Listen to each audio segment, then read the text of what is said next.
Olá, muito boa noite e seja muito bem-vindo. Todas as atenções estão voltadas para o Brasil e para Lula da Silva. Decisão do Supremo Tribunal Federal abriu as portas da prisão ao ex-presidente do Brasil, detido desde abril do ano passado. Encontro de Mike Pompeo com Angela Merkel antes das celebrações dos 30 anos da queda do Muro de Berlim. Turquia vai devolver terroristas do Daesh aos países de origem. O processo de repatriamento começa na próxima semana. Tecnoboss chega aos cinemas. Miguel Lobo Antunes estreia-se como ator aos 70 anos. O filme passou por 5 festivais e passa também no fim deste jornal. A não perder mais à frente.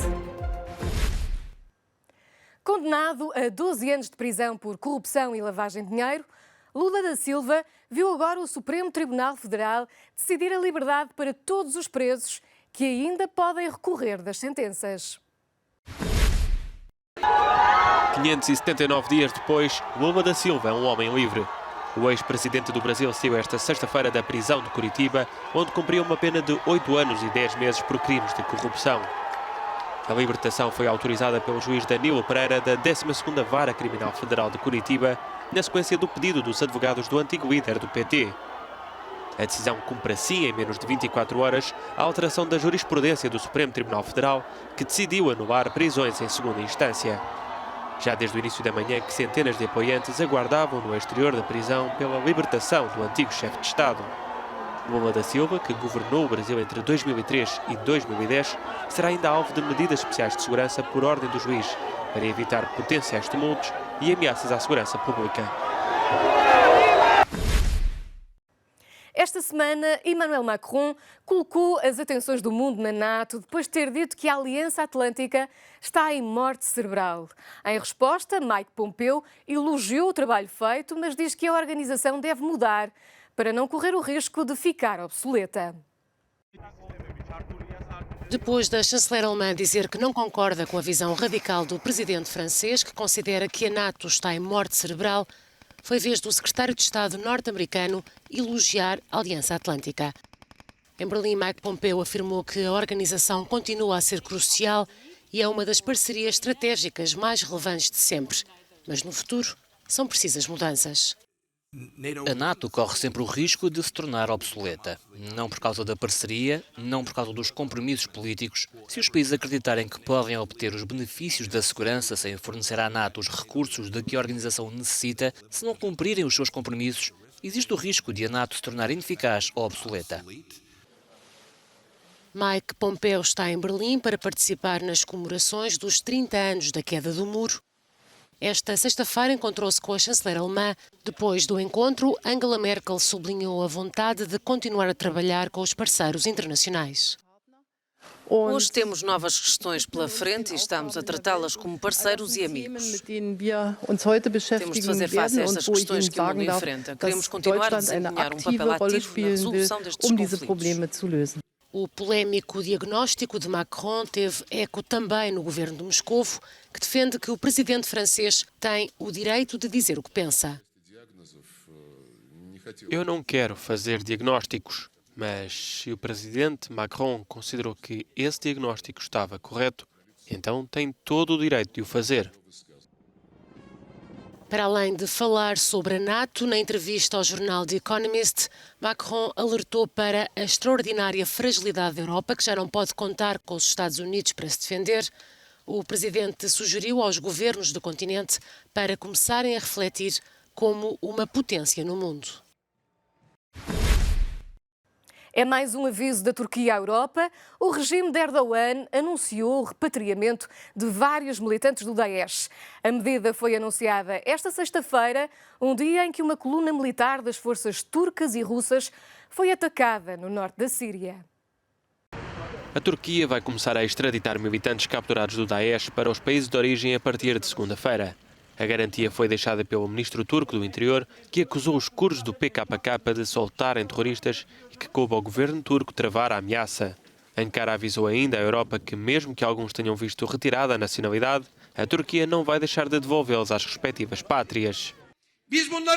Vamos enviá-los de volta e vamos começar a fazê-lo na próxima segunda-feira. Estes indivíduos são vossos cidadãos, mesmo que a nacionalidade tenha sido revogada. A Turquia vai extraditá-los, custe o que custar. Entretanto, esta sexta-feira, uma coluna militar das forças turcas e russas foi atacada com pedras por curdos sírios que protestavam contra as patrulhas na cidade de Al-Malikia. Esta foi a terceira ação de patrulha conjunta dos dois países no norte da Síria, ao abrigo do acordo estabelecido para afastar as milícias curdas da fronteira.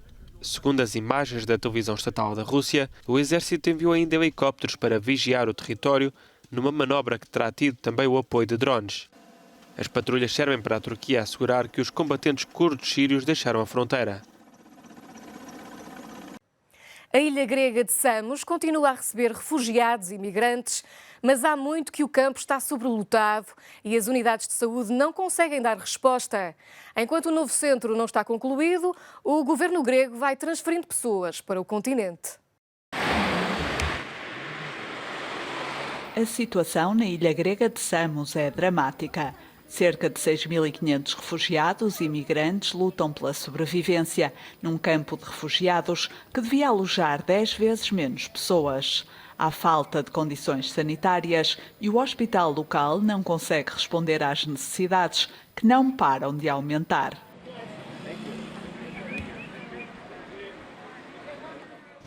Olha à sua volta e vai entender. O que está a acontecer é desumano.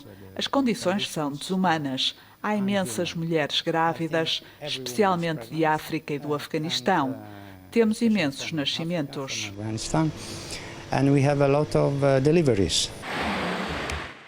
As autoridades prevêem que a construção do centro para refugiados perto de Mitilínio esteja concluída daqui a 3 meses.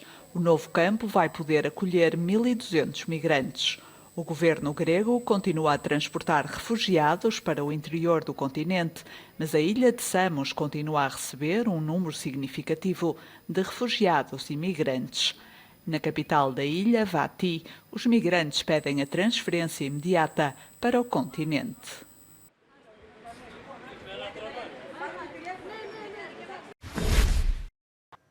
Foi encontrado um bebê recém-nascido num contentor do lixo em Lisboa. A Polícia Judiciária deteve a suspeita que vivia na rua e o Presidente da República Portuguesa, Marcelo Rebelo de Sousa, encontrou-se com o sem-abrigo que salvou o bebê para lhe agradecer. O caso tem abalado Portugal. Um bebê recém-nascido foi abandonado no lixo, no centro de Lisboa. O primeiro alerta foi dado por um homem sem abrigo. O bebê foi levado para o hospital e está bem de saúde. Entretanto, a Polícia Judiciária Portuguesa noticiou a detenção de uma jovem de 22 anos que vive também numa situação vulnerável. É uma pessoa que vive em condições precárias na via pública. É assim que nós a qualificamos. É uma pessoa que não tem antecedentes policiais nem criminais e que, na sequência de uma gravidez que teve e que nunca declarou nem manifestou a ninguém, veio a ter o parto e depois a abandonar o recém-nascido nas condições que são publicamente conhecidas. No momento da detenção, a jovem não terá resistido, estava consciente, não apresentava qualquer alteração do estado emocional, nem sinais de consumo de estupefacientes. É suspeita do crime de homicídio qualificado na forma tentada. O bebê, neste momento, está saudável, alimentado exclusivamente, está com uma proteção antibiótica que se manterá talvez um dia ou 2 mais, até a garantir que não está infectado, e de resto está bem. Um bebê que, não sabendo o que se passou, ninguém diria que lhe aconteceu nada. Perante o caso, o presidente português Marcelo Rebelo de Sousa deixou um alerta para questões que, como diz, são demasiado intensas. Chama a atenção para realidades sociais que são muito fortes. É muito forte a situação de sem-abrigo. É muito forte a realidade da maternidade, que se sabe também de alguém que é sem abrigo, e uma maternidade sofrida ao ponto de haver aquela situação que todos conhecem. É muito forte haver também um sinal de esperança no sentido da salvação daquela criança. A jovem foi presente esta sexta-feira a primeiro interrogatório judicial. Quanto ao pai, a PJ não revelou quaisquer detalhes, além de que este não se encontra na região de Lisboa.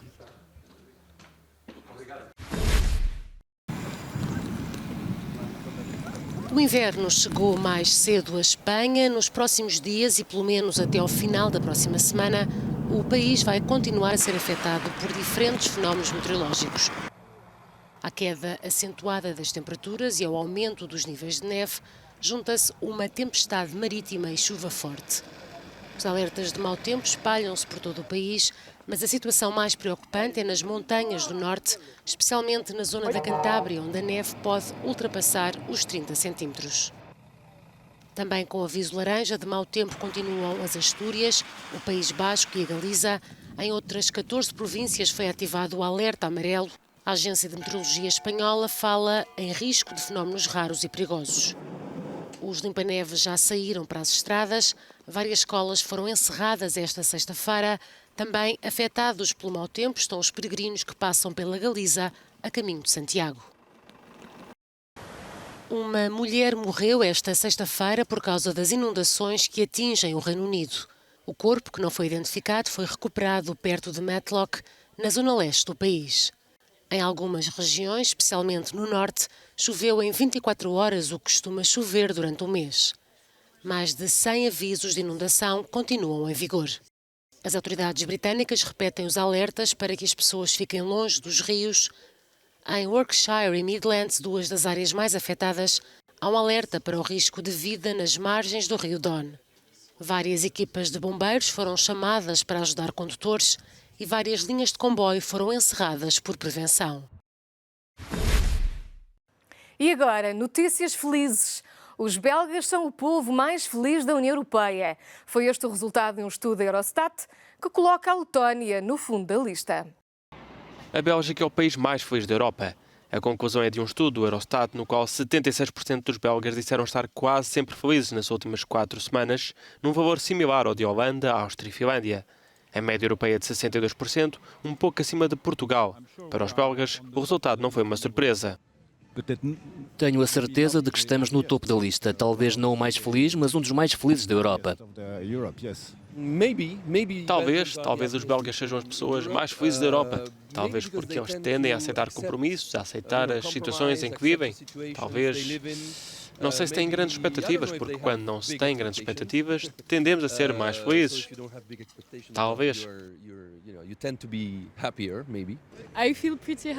Sinto-me muito feliz neste momento. Dizer que todo o povo belga é o mais feliz, acho que não é verdade. Acho que a felicidade se resume à satisfação pessoal e a como se está satisfeito com a vida.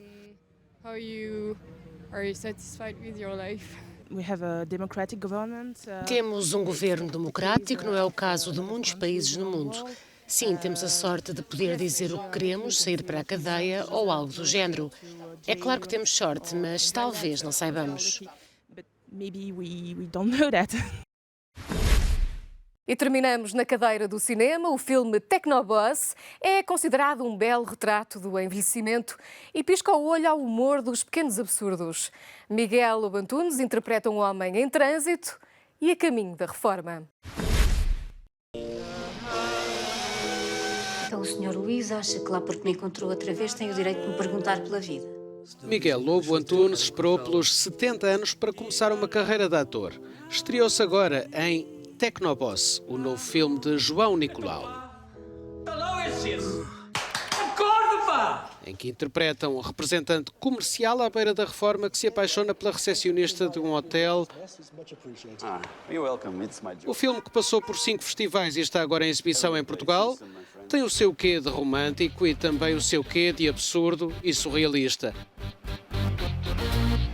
Tem, sobretudo, uma música que é difícil sair da cabeça.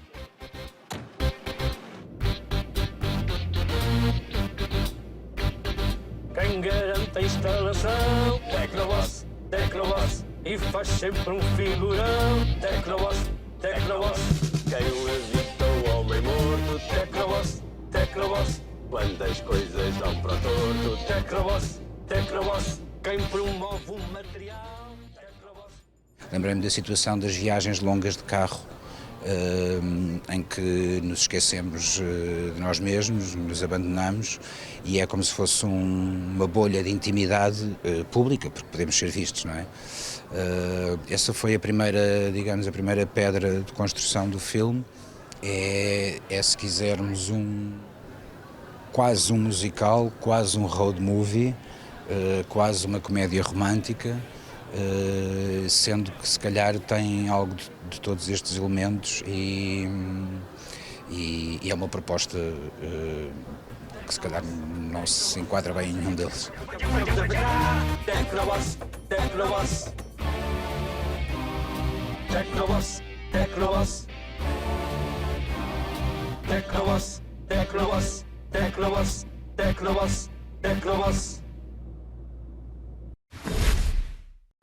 E é tudo neste jornal. Muito obrigada pela sua companhia. Conto consigo na próxima edição. Boa noite.